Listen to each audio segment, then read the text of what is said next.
A discovery in the dust, found in a forgotten attic trunk.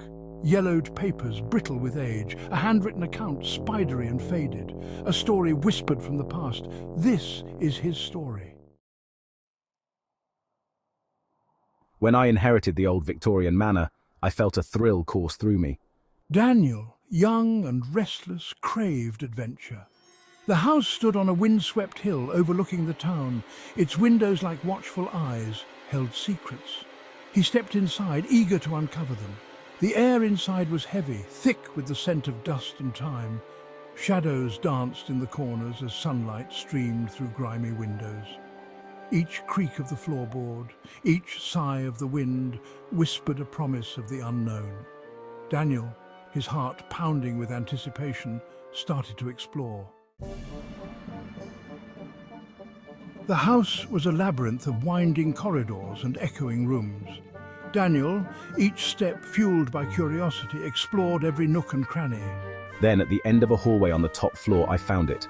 A room, its door crafted from dark, heavy wood, stood locked, barring entry. He tried the handle, it wouldn't budge. The lock, ancient and rusted, seemed to mock his attempts. A strange unease settled upon him. Why was this single room locked, hidden away from the rest of the house?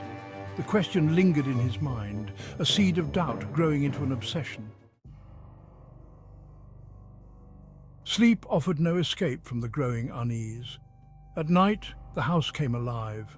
Whispers seemed to emanate from the walls, pronouncements in some unknown language. Floorboards groaned under unseen footsteps. Objects moved, seemingly of their own accord. Daniel would find his belongings shifted, chairs overturned. A coldness permeated the house, a chill that seeped into his bones.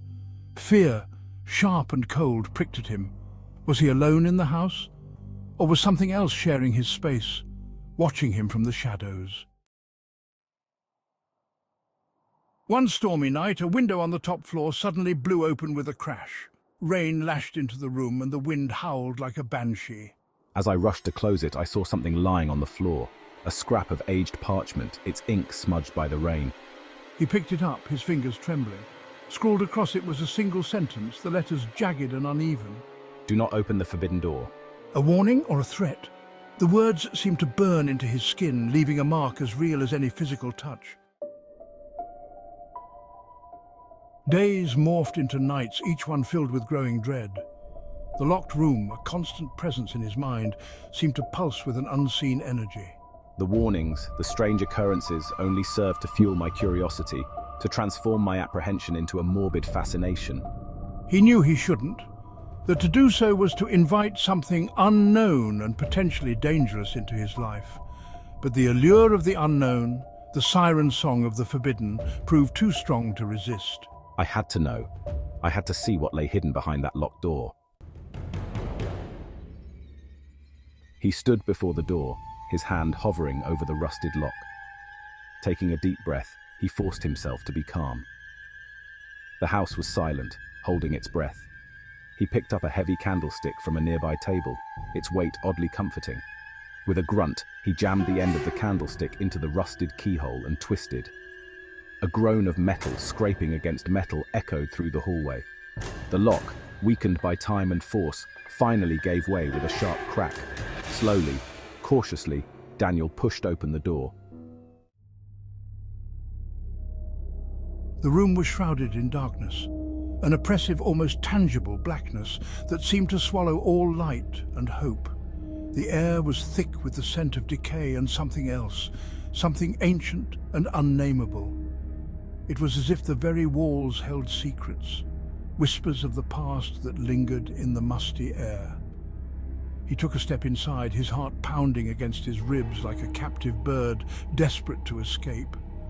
The floorboards creaked ominously beneath his weight, each step echoing through the silence like a warning. He held the candlestick aloft, the flickering flame casting dancing shadows on the walls, creating eerie shapes that seemed to move and shift with a life of their own.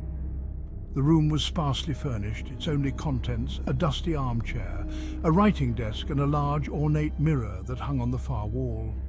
The armchair, once grand, was now a relic of the past, its fabric tattered and worn. The writing desk, covered in a thick layer of dust, hinted at stories long forgotten. But it was the mirror that drew his attention, a large, ornate piece that seemed out of place in the otherwise decrepit room. The mirror's surface was pristine, untouched by the decay that surrounded it. It seemed to pulsate with a life of its own, a mysterious glow emanating from its depths.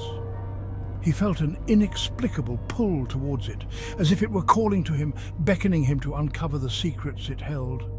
The mirror's frame, intricately carved with symbols and figures, seemed to tell a story of its own, one of mystery and perhaps even danger. As he stood before it, he couldn't shake the feeling that he was being watched, that the mirror was more than just a reflection of the room, but a gateway to something far more sinister. As Daniel approached the mirror, his reflection within its depths seemed to waver, to distort. The ornate frame with its intricate carvings seemed to pulse with a life of its own, drawing him closer with an almost magnetic pull. It was as if the mirror were a portal, a gateway to somewhere else. The swirling reflections within it hinted at worlds beyond, places unseen and unknown. Daniel felt a strange compulsion to reach out, to touch the glass, as if doing so would transport him to another realm. He leaned closer, mesmerized by the swirling, shifting image. The colors and shapes within the mirror seemed to dance and merge, creating patterns that were both beautiful and terrifying. His breath fogged the glass, but he didn't notice. So entranced was he by the spectacle before him. For a fleeting moment, he thought he saw something reflected in its depths, something that was not him. A shadowy figure, lurking just beyond the surface, watching him with an intensity that sent shivers down his spine. He tried to focus, to make out the details, but the image remained elusive. A face, pale and gaunt, with eyes that burned with an unnatural light. The eyes seemed to pierce through him, seeing into the very depths of his soul. It was a face he had never seen before, yet it felt strangely familiar, as if it belonged to someone he should know. Then, just as quickly as it appeared, it was gone. The mirror returned to its normal state, reflecting only his own bewildered face. He reached out to touch the glass, half expecting it to be warm from the presence of the mysterious figure, but it was cold and unyielding. He blinked, his mind struggling to process what he had seen, or thought he had seen. Doubt crept in, whispering that it was all a trick of the light, a figment of his imagination. But deep down, he knew that what he had witnessed was real, that the mirror held secrets beyond his understanding. Was it real, or a trick of the shadows, a figment of his own overactive imagination? The questions swirled in his mind, refusing to be silenced. He knew he had to find out the truth, to uncover the mysteries that lay hidden within the mirror's depths. And so, with a mixture of fear and determination, he resolved to return to the mirror, to face whatever awaited him on the other side. What did Daniel see in the reflection of that antique mirror? Was it just a trick of the light? Or did he glimpse something from another realm, a world beyond our understanding? The mirror, with its ornate frame and aged glass, seemed to hold more than just reflections. It held memories, secrets, and perhaps even souls. What secrets lay hidden within the depths of that cursed room? The air was thick with the scent of decay and the weight of untold stories. Each piece of furniture, covered in dust and cobwebs, seemed to whisper of past lives and forgotten dreams. The room was a silent witness to events long past, events that had left an indelible mark on its very essence. Was it merely his imagination, fueled by fear and isolation? Or was there a presence, unseen but deeply felt, that watched his every move? The creaking floorboards and the faint rustling of unseen entities added to his growing sense of dread. His mind raced with possibilities, each more terrifying than the last. Or was there something more, something sinister and ancient lurking within the walls of the old house? The shadows seemed to move with a life of their own, stretching and shifting as if to conceal dark secrets. The house, with its long history and many inhabitants, had absorbed their fears, their joys and their sorrows, becoming a living entity in its own right. We may never know for sure. The house stands as a monument to the unknown, a place where reality and imagination blur. Its windows, like eyes, seem to watch and judge, holding within them the mysteries of the past. The night envelops it, adding to its aura of enigma and fear. The handwritten account ends here, abruptly and without resolution. The ink, faded and smudged, tells of a story cut short, leaving us with more questions than answers. Who wrote these words and what fate befell them? The letter is a fragment of a larger puzzle, a piece that hints at a greater, darker narrative. The final pages are missing, lost to time or perhaps something else, but the story lingers. It hangs in the air, a ghostly presence that refuses to be forgotten. The missing pages are a void, a gap that our minds are eager to fill with our own interpretations and fears.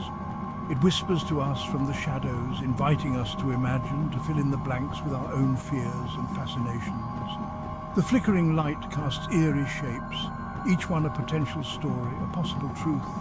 The shadows are alive with possibilities, each more chilling than the last. What secrets do you see reflected in the mirror? Is it just your own face? Or is there something more, something hidden in the depths of the glass? The mirror is a portal, a gateway to another world, another time. It challenges us to look deeper, to confront our own fears and desires. What story will you tell? Will it be one of fear and darkness or of hope and redemption? The choice is yours. The pen is in your hand and the page is blank, waiting for your words. Your story is part of a larger tapestry, a collective narrative that binds us all together. So what will you write?